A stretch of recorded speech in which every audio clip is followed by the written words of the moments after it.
അനുദിന വിശുദ്ധർ ജൂലൈ 13 വിശുദ്ധ ഹെൻറി ദ്വിതീയൻ ചക്രവർത്തി. ഭക്തനും മുടന്തനും എന്നുകൂടി അറിയപ്പെടുന്ന ഹെൻറി ദ്വിതീയൻ ബവേറിയയിലെ ഹെൻറി രാജാവിന്റെ മകനാണ്. റാറ്റിസ്ബണിലെ ബിഷപ്പ് വിശുദ്ധ ബുൾഗാഫിന്റെ ശിക്ഷണത്തിൽ വിശുദ്ധന് ഉത്തമ ക്രിസ്തീയ വിദ്യാഭ്യാസം ലഭിച്ചു. 1002 ജർമ്മനിയുടെ രാജാവും റോമൻ സാമ്രാജ്യത്തിന്റെ ചക്രവർത്തിയുമായി. പ്രാർത്ഥനയും ധ്യാനവും എളിമയും വഴി അധികാരത്തിന്റെ സ്വാധീനത്തെ അദ്ദേഹം നിയന്ത്രിച്ചു പോന്നു. വിവേകപൂർണമായ ധീരതയും കാരുണ്യവും വഴി രക്തം ചിന്താതെ പല കലഹങ്ങളും പരിഹരിച്ചു. ജനരക്ഷ ആവശ്യമായിരുന്ന ഘട്ടങ്ങളിൽ മാത്രം അദ്ദേഹം യുദ്ധം നടത്തിയിരുന്നു. 8-ാം ബെനഡിക്ട് മാർപ്പാപ്പ 1014 വിശുദ്ധന് ചക്രവർത്തി കിരീടം നൽകി.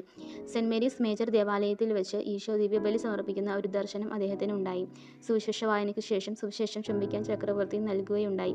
അപ്പോൾ ഒരു മാലാഖ അദ്ദേഹത്തിന്റെ തുടയിൽ പതുക്കെ തൊട്ടുകൊണ്ട് പറഞ്ഞു, "നിന്റെ വിരക്തിക്കും നീതിക്കും സമ്മാനമായി ഇത് സ്വീകരിക്കുക." അന്നു മുതൽ വിശുദ്ധൻ മുടന്തനായി കാണപ്പെട്ടു.